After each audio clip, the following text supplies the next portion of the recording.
Hi, I'm Debbie Pokornik, and today is day 3 of the Mother's Day Marathon Gifts. And so today's video is going to be on sibling rivalry, and not just on siblings, but also when kids aren't getting along with other kids, whether it be at school or on the bus or on their hockey team. This topic is relevant to all of those things, but I'm going to talk about it as if it's siblings just for ease of conversation. Yesterday, I spoke about yelling. So if you missed that one, I talked about why yelling doesn't really work in our favor, what it does, how it kind of sets us up for failure, and what you can do instead.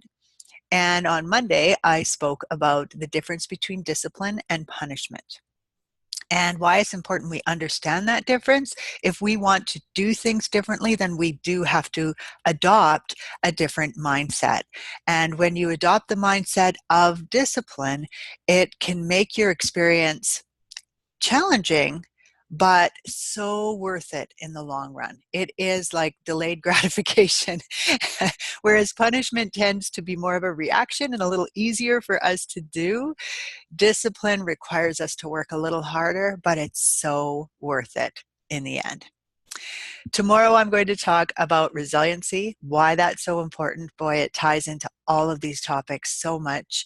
And then on Friday, I want to talk about bullying, and specifically how you can create a healthy reaction to bullying, so that if your child comes to you, or if anybody comes to you and shares a story that they are being bullied, you're able to respond in a way that is truly helpful to them, that helps to strengthen them rather than take their power away.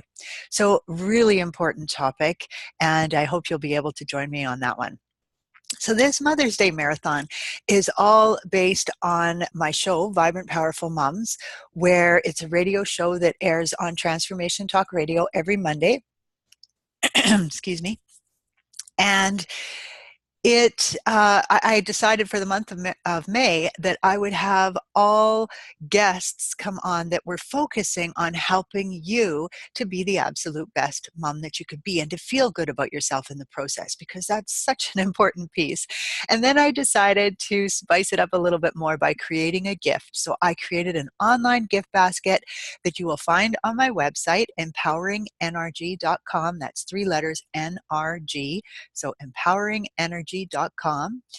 And right on the right hand side, you'll see a big heart that says Mother's Day gift. You can go there in the month of May, click on that heart, and sign up for an online gift package, which includes cheat sheets and infographics, ebooks, audios, just a whole bunch of what I think are really great resources, with the idea that you can use that support to help you create the fun, wonderful, loving experience that parenting really can be when you start to understand it a little bit more and receive that support, that permission, if you will, to really be who you are, to be authentic to you, to take the things that you have learned, the things that you know, the things that feel good or wrong even, and change them to make them fit your life, your kids. All right. And so I decided I would do some videos, which is what this part is all about. So if you're enjoying the videos, if this is the first one you're tuning into, whatever, I would love for you to share. Give me some feedback, give me some love, let me know what's going on for you, and I can use that information to make sure that my message is hitting the mark for you.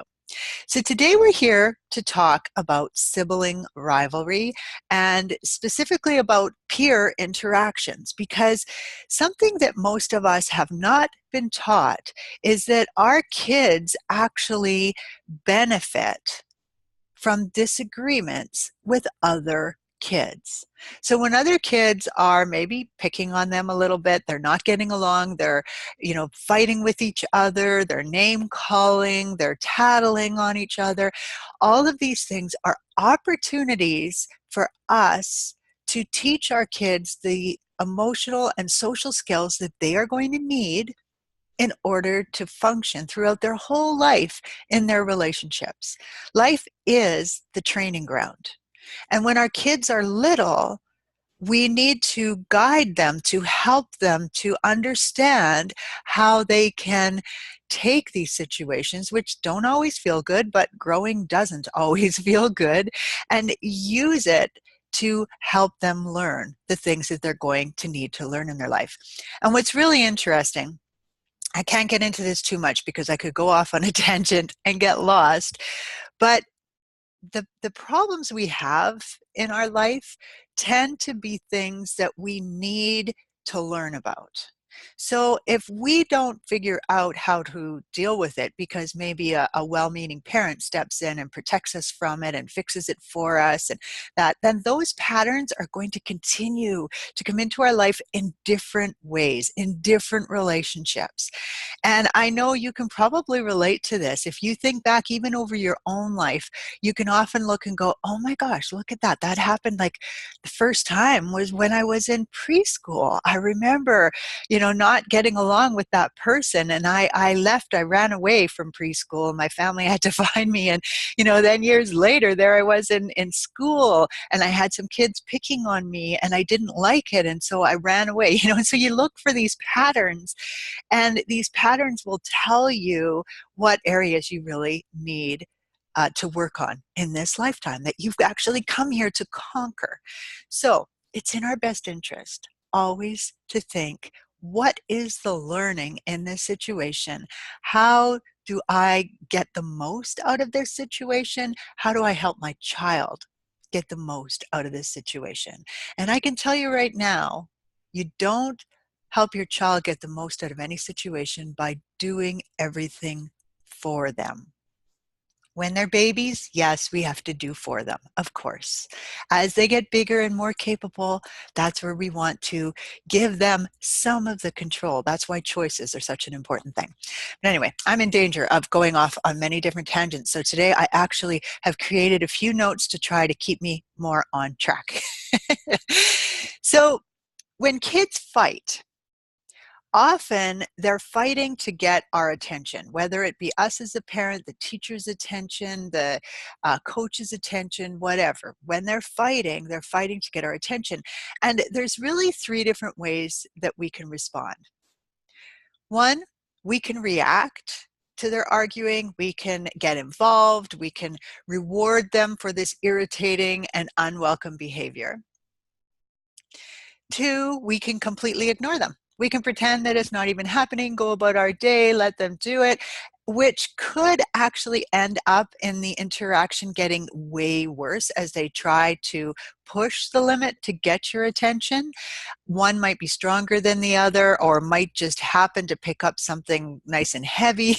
You could end up with more damage being caused than was necessary, and especially damage to the relationship, right? Where there's just too much going on, where later when they get into the teen years, let's say, they no longer trust each other, they don't like each other, they don't want to be around each other. And then the third way is we can actually provide them with the skills, with the boundaries required to do the work so that they can work out their disagreements effectively and remove us from the equation, because it's irritating to have to listen to your kids fight. It's like we have to carry this referee whistle around with us all the time and be on duty breaking up their arguments. And sometimes we even find ourselves choosing sides and all of these kinds of things that really aren't helping. So our job, whether you are a teacher, whether you are a parent, whether you are a daycare provider, whether you're a grandparent who looks after kids, it doesn't matter. Our job as adults is really to do three things. And I've kind of mentioned them already. The first thing, and this is the hardest, is we need to change our mindset around sibling rivalry or around these disagreements. Okay, the kids on the hockey team aren't getting along.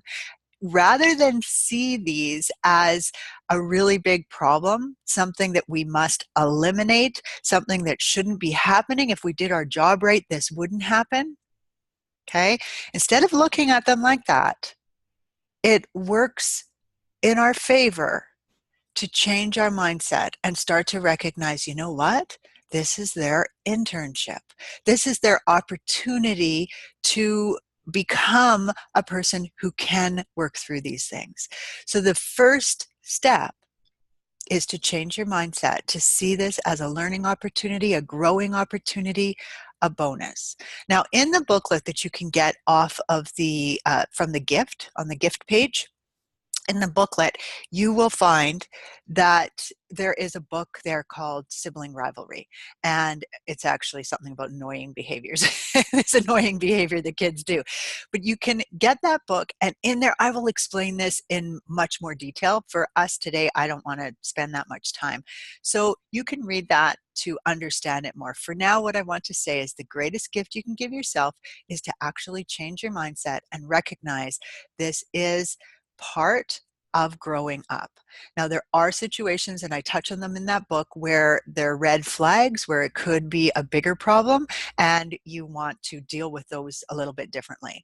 Okay, but in most circumstances, it's not. It simply is this working through disagreements, figuring out how to get along with others. And it's quite possible you'll know how well you were taught these skills if you look at your own situation, how often you have difficulties with your colleagues that you can't work out, difficulty with the neighbor that you can't work out. These kind of difficulties tell you that you might need to work on your own skills somewhat, maybe because you weren't allowed to fight with siblings when you were young or with your classmates. Maybe you were too afraid of consequences, and so you were always stopped from actually working through any disagreements, or you had a parent that stepped in and fixed things for you. So our job: first, change your mindset. Secondly, set boundaries. We do have to, as the adults in the situation, it is important that we determine what the boundaries are and we set those out ahead of time. So if it's your classroom, teachers are really good at this, setting the boundaries, saying, in this room, these are the things that are not allowed. And then often they try to word them in more positive wording. These are the things we want to see more of. So we want to see sharing. We want to see people being nice. We want to see people helping each other versus no being mean. And you can't be mean in here. You can't be selfish, right? We try to word it in the positive way. So in your home, you might say, okay, so nothing physical. And then there's a little bit more to this. You're probably going to want to set up a meeting, and I explain all this in the book. But when you sit down with your family, especially if this is a new idea and you haven't been doing it up until now, then when you sit down with your family, you're going to want to explain to them, all right, so these are the rules. You guys are going to need to start working these things out, and I want to help you do that. There will be no hitting or hurting each other physically in any way. So typically in a home, you'd have nothing physical, no destruction of the other person's property. You'd talk maybe a little bit about respect, and no bullying behaviors, which is when you force someone to do your bidding by using your size, your strength, your age, your power to create fear, because that is bullying. And unfortunately, a lot of us model bullying to our kids without really meaning to, because we haven't really thought about it before. We've been raised in that kind of an environment. Not to say our parents were bullies, but our society is very much about bullying, pushing your way, punishment model, that sort of thing. Okay? So change your mindset, set your boundaries, and then the third thing is teach them the skills. So teach them how to negotiate, teach them how to work out problems, conflict resolution, teach them how to think about how they're feeling and how to think about what they really need from a person, how to give clear expectations, to share those with other people, how to talk to another person assertively so that you're not right away putting them on the defensive. These are all skills, and you don't try to do them all at once. You certainly don't sit them down in a meeting and say, this is what you do. But you play with them. And in fact, my family booster shot cards are all about different ways to play. There's 52 cards, and it's different ways to play with a lot of these things. Like I statements is one of them. Standing up for yourself is another one. Preparing for bullies is another one. Learning how to deal with emergencies. So the different things, perspective shifting, these cards are all about fun activities that you can do so that you can help teach these skills to your kids without it being like, okay, now class, sit down and we're going to learn about this. All right. So those are really our main job when it comes to dealing with disagreements with our kids. And there are times where we need to step in if we see bullying behavior going on, if we see a real personality conflict and such, which, as I mentioned, I talked about in the book. So here's something that we do that is a really big problem that actually adds to the amount of rivalry, whether it's between siblings or kids in a classroom or whatever. And that is, we reward kids for tattling, and we don't create clarity around the difference between telling and tattling. And what we really want to do is we really want to help our kids understand that tattling is when you're trying to get someone into trouble. Telling is when you're trying to get someone out of trouble. Okay, so I usually take that one a step further and I say, telling means that person is in danger, means you feel you need to help them. And there's times where, let's say you're a younger child, or it doesn't even matter if it's younger, older, whatever, but one of your kids is plugging up the toilet.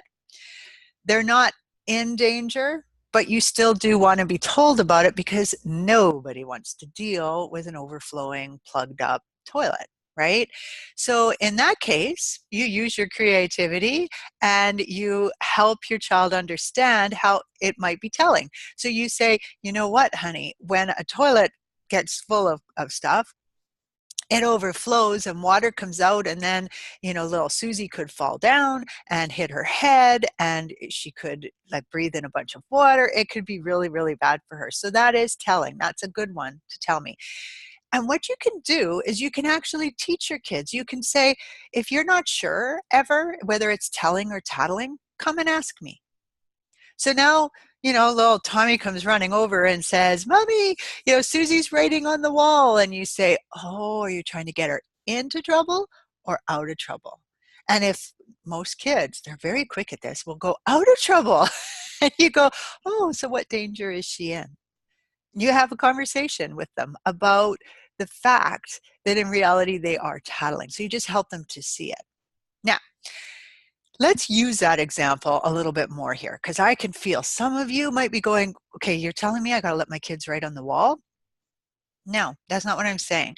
But what I am saying is when Tommy comes to you, and this is what kids will do all the time, is he'll come to you and he'll go, Mommy, Susie's writing on the wall. And we go, Susie! And we get up and we go and we deal with Susie, and Susie gets in trouble. And in that moment, we have hugely rewarded Tommy for tattling. That's what we've done. Now, if we don't want these kinds of things happening, if we don't want a lot of sibling rivalry, then it really works more in our favor for us to get clarity on what's telling, what's tattling. Are they in danger? So use that as your response. Is she in danger? No. So then are you tattling or are you telling? Are you trying to get her out of danger or are you trying to get her into trouble? Now, if you have an honest child, and lots of them are, depending on how young they are, they will say, oh, into trouble. And then they go. And you might say, now, okay, you're sitting there, Susie's writing on the wall, and you're like, oh. So it's not that you can't do anything about it. All you do is you say, all right, well, we don't tattle in this house, but I was getting up right away to go to the bathroom. I will walk by there and I will check in and see what's going on. Then you go to the room and you say, Susie, set down the marker. Susie sets down the marker or looks at you, look what I'm making, Mommy, and you say, what is our rule about ruining other people's stuff, or whatever your rule is? And Susie will answer with whatever she might say. Don't don't ruin other people's stuff. And you say, that's right. Do we write on the wall? Because that's kind of ruining my stuff. I just painted this wall. Look at it now. I mean, your pictures are very nice, but I like to keep your pictures. So you write on paper. Now, what are we going to do now? What should we do about this? I could wash it, she might say. So maybe there you say, okay, let me get pail and sponge, and all three of us, because remember, Tommy was trying to get her into trouble, all three of us can clean it up. Or maybe you use something that you don't want the kids to be involved, or you're just really worried about the paper in the wallpaper or whatever. So you might say, this is a job that only mommy can clean up. So I want you to clean up your toys, or, to give them a task, a job that they need to do while you are cleaning that up. So while I have to dedicate my time to doing this, you guys can work on that. And so by doing that, you're really strongly reinforcing to Tommy that it doesn't work in his favor to tattle. Okay? Because if he hadn't been involved at all, you would have eventually found Susie writing on the wall. It might have been a much bigger picture, could have been a much worse scenario, and you would have dealt with it, and Tommy wouldn't have been involved in the cleanup part, right? So now he really recognizes that, oh, that did not work. Okay, so tattling versus telling, you want to really create clarity for the kids, get really clear for yourself, and then use that when they come up. So if your child comes up and says, Tommy pinched me, you could say, oh, do you need a hug? Or do you need ice for it? You focus in on what's happening with them, because if you don't, are you trying to get Tommy into trouble or out of trouble? Well, your child is hurt in this case. So it's not about talking to Tommy. It is about helping Susie. So you get ice, you do whatever, and then you could say, do you need help to figure out what you want to tell Tommy? But it's not you taking over.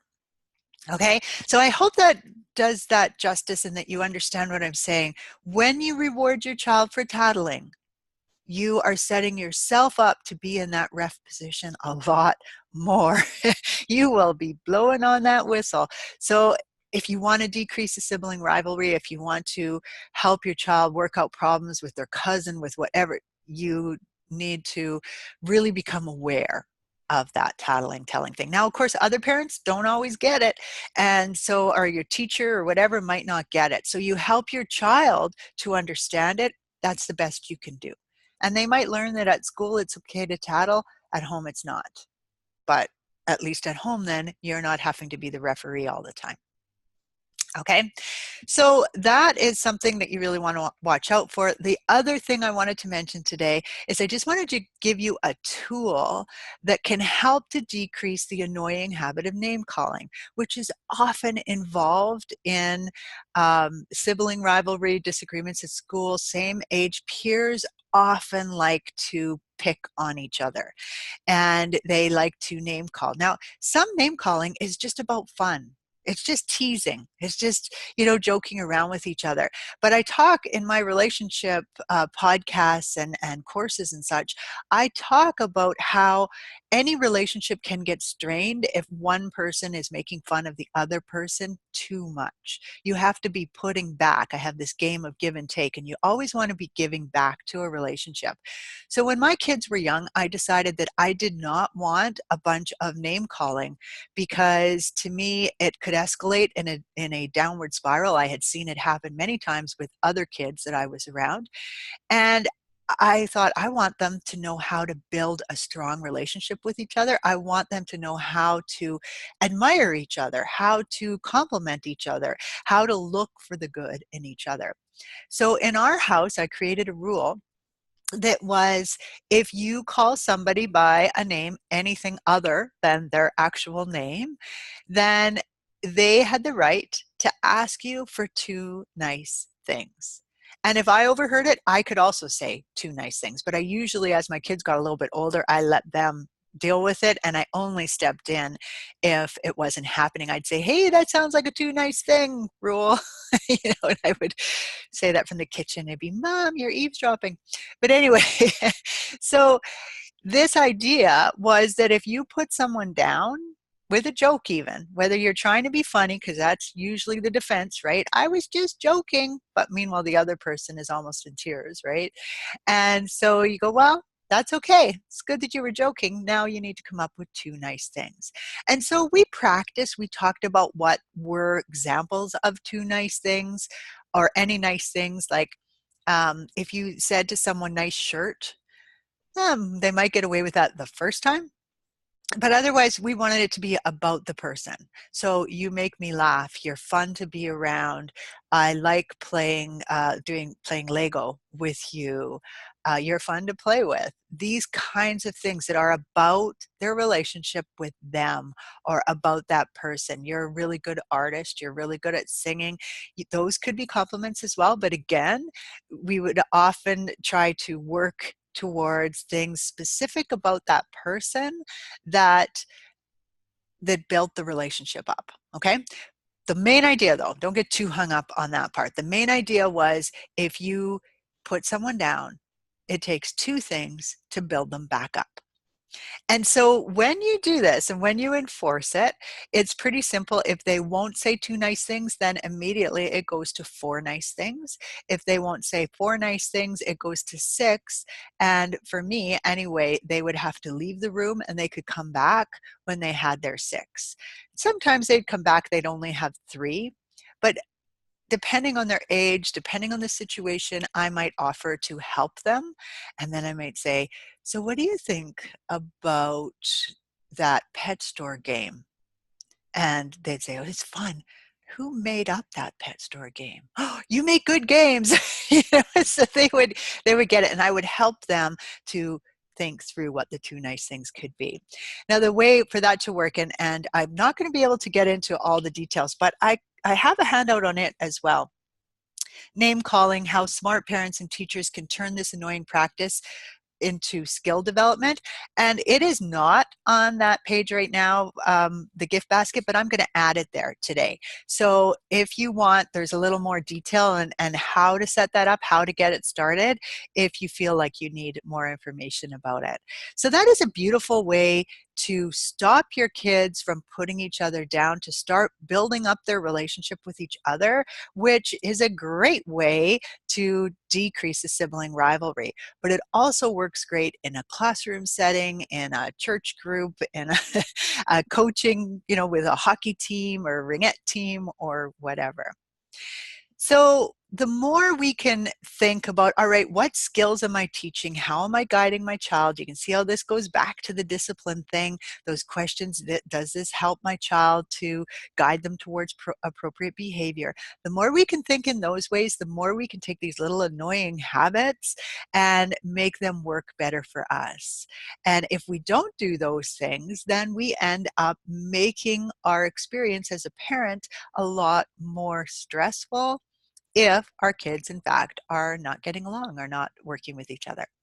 So I hope you found this valuable. I would love to hear your questions, your comments, get some feedback from you, some love. I'd love for you to share these videos. And whatever you do, as I always say, please remember to cut yourself some slack. If you find yourself going in and yelling at your kids and ripping them apart because they're fighting with each other, don't worry about it. Pat yourself on the back for noticing that you did that. Then think about, all right, afterwards, how could I have done it differently? What could I have done instead? What one thing could I change right now that might help to start decreasing the amount of fighting that they're doing, or so that I'm refereeing less? And by all means, pick up my book on sibling rivalry, because you will find that there's a lot more information in there to help you get started if this is a challenging thing for you. Whatever you do, be kind to yourself, be good to yourself. Know that you are doing the best you can with what you know right now, and that is absolutely perfect. So until tomorrow, when we're going to talk about resiliency and the importance of it, very, very important part of helping our kids feel strong and capable, in their life. I hope you have an absolutely awesome day. And if you live in Canada, go Jets go.